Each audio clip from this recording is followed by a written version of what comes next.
Podcasting can feel like a lot. There are so many moving parts, creating episodes, distributing them, marketing them, that it's easy to get overwhelmed. And with every expert online shouting different advice, it can start to feel like no matter what you do, you're doing it wrong. That's why I decided to strip away all the noise and simplify podcast strategy into something your brain can actually hold on to. I've boiled the entire thing down to 4 quadrants on a single page. And once you understand each quadrant, you'll be able to look at everything you're doing and clearly see whether it's helping or hurting your growth. These are the 4 quadrants of podcast strategy. Now take out a piece of paper and make 4 boxes. This is going to be our strategy, and I'm going to fill this out for our own podcast support, as we go, so you can see how we apply these lessons. Welcome to Podcast Support, the show where we tackle the questions every podcaster needs answered to grow a successful show. Whether you're just starting out or scaling an existing audience, we break down the roadblocks, share practical strategies, and give you step-by-step answers so you can spend less time guessing and more time building the podcast you want. Thank you for contacting Podcast Support. So we'll go ahead and make our quadrants here. And so we have these 4 different quadrants, and each of them are going to start off with how to. And I'm going to be filling this out specifically for our podcast, which is called Podcast Support. So you guys can see what we are actually doing as podcast experts to grow our own podcast, which is a fairly new show. So the first quadrant here is going to be how to get discovered, which is how we're going to actually get our podcast in front of new people and get algorithms to actually recommend us. This next one is going to be how to get clicks. And that is all about how we're going to actually get people to click on our titles and thumbnails, or actually click on the episode when it pops up in Spotify and have them interested so that they're actually going to engage with the show. Next, we're going to have how to get them to watch. And this is all about getting people to actually watch through the entire episode, which is going to be really important when we're working with algorithms, because algorithms are never going to recommend your content if people are only watching the very beginning of it. You have to get them to watch the majority of the video. And then the last one is how to convert them to customers. So let's start off right here with how to get discovered. This is obviously the part that I think people struggle with the most because it's the very first step. It's hard to get your podcast in front of people, and it's hard to get the algorithm to actually like your content. So when we are making an episode of Podcast Support, what are we doing from the very beginning to make sure that our podcast episode is actually going to get discovered? First of all, we're using different tools like Google Keywords or vidIQ to actually make sure that we understand what people are currently searching for. What are people looking for in our niche? And next, what are the other creators that our audience watch making content about? And next, what do we have a unique perspective on? And then lastly, what keywords are people currently searching for? These are all really important steps to make sure that you're considering before you actually start writing or recording your podcast episode, because these are things that the algorithm is looking for. The algorithm understands what your audience is currently searching for, and if you're not making it so that your content is going to actually be recommended, is going to actually have those keywords, is going to be similar to something else that they just watched, then the algorithm's not going to know who to show your content to. Now, social media cutdowns are really important to getting discovered, because you've got to realize that apps like Spotify and Apple Podcasts, they don't really have an algorithm. They don't really have a way to be discovered other than through like top 10 lists and playlists. So you really have to get discovered off the platform and then drive listeners over to Spotify and Apple Podcasts. So we need to be making social media cutdown clips that we're putting out on Instagram and TikTok or LinkedIn, wherever your target audience mostly congregates, in order to drive our listenership over to the main show. So that's our first quadrant of how to get discovered, all about making sure the algorithm actually likes your content and knows who to show it to. So now we're going to move on to the next section, which is how to get clicks. This is how to actually get people to, see your title and thumbnail and know this video is for me. I want to know what is in this video. And it's harder than you think. So what are we thinking about here? First of all, we want to make sure that we have a curiosity gap. You may have heard that phrase before. It's a really important part of getting somebody interested in watching your show. So the idea is that when they see your thumbnail, this is the amount of information that they have. And this is the information that they want after they see your title and thumbnail. If when they see your title and thumbnail, it doesn't raise questions in their head that they want answered, this curiosity gap right here, this is the gap, then they're not going to click. If the title of your episode is how to fix an oven and then the thumbnail points to the exact piece of the oven and says, it's the pilot light, you've answered the question. They no longer are wondering about how to fix their oven. You answered them. They're going to go out and buy a new pilot light. They don't need to listen to your episode. The next thing we want to make sure that we're doing in our titles and thumbnails is promising value.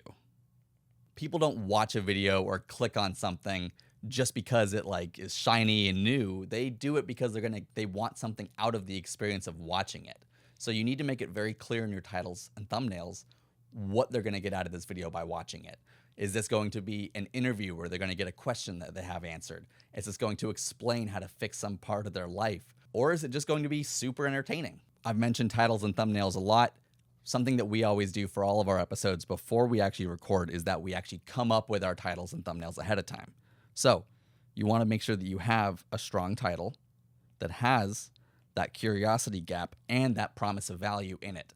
You also want to do the same thing with your thumbnail and make sure of a few specific elements that are really important for your thumbnail. First of all, you want it to be very clear with no more than 3 essential elements. So you can be an element, your text in the thumbnail can be an element, and then an icon that you place in the frame. You want to make sure that your thumbnail has lots of contrast and that your face is in the frame. So now we're going to move on to our third quadrant, which is how to get them to watch. All right, so this is all about how to get somebody, the second they click on your thumbnail, to actually watch through the entirety of your podcast. Because if people are only watching the very beginning of it, the algorithm is not going to decide that your podcast is good, so they're not going to show it to more people. There are really specific structural elements we can incorporate into our podcast to make sure that people are going to stay through the entire thing. And the most important of these is to right off the bat, in the very beginning of the episode, pose a question. We want to always make sure that through the entirety of our podcast episode, there is a question that the audience has in their mind. It doesn't have to be one question for the entire episode, but every time a question gets answered, a new one has to be posed right away. Because if there's not an open question at any point in the episode episode should be over. People are no longer curious. People no longer need to know what's coming up next because their question has been answered. If there's no longer an open question at any point in the episode needs to be over because there's nothing driving our audience further into the episode anymore. Another important way to get people to continue watching the entire episode is to prove our title and thumbnail.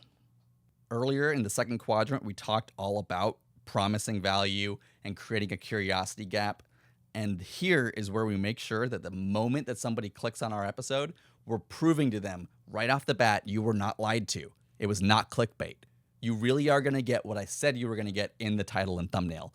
We do that by having the very first frame of our podcast actually matching the aesthetic of the thumbnail. For example, that's why in the thumbnail for this podcast episode, I'm holding this purple microphone.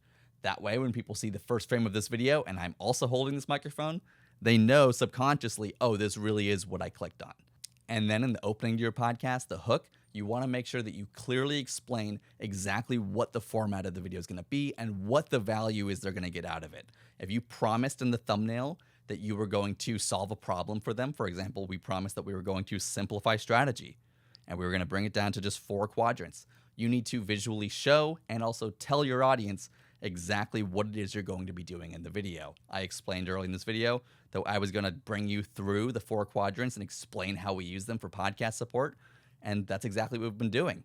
The next thing we want to do is we want to provide a treasure map, and I'll explain exactly what that means. It's a little bit of a silly way to describe a really cool concept. So we want to make sure in the very beginning of this video, much like we're making the value very clear, that we also make it clear when the video is going to be over. You know how sometimes you hover over a video and you see the timeline going and you realize, oh God, I'm only halfway through this video? That's never a feeling that we want our audience to have while they're watching our podcast. We want to make sure that they know just subconsciously how far through the video they are, which is why we provide this treasure map. In this video, the way that I did that is I showed you that there are 4 quadrants that we're going to fill out for our podcast strategy. So you know, when we get to that 4th quadrant, that's the end of the video. Once we've filled out that 4th quadrant, the video is done. There's no more. We've accomplished it. We're at the end of our treasure map. So a great way to do that is through things like lists, or by having a specific problem that you're going to solve by the end of the video, or by inventing other types of frameworks where people can easily know that they're moving through the process, and when they reach this step, the video is going to be over.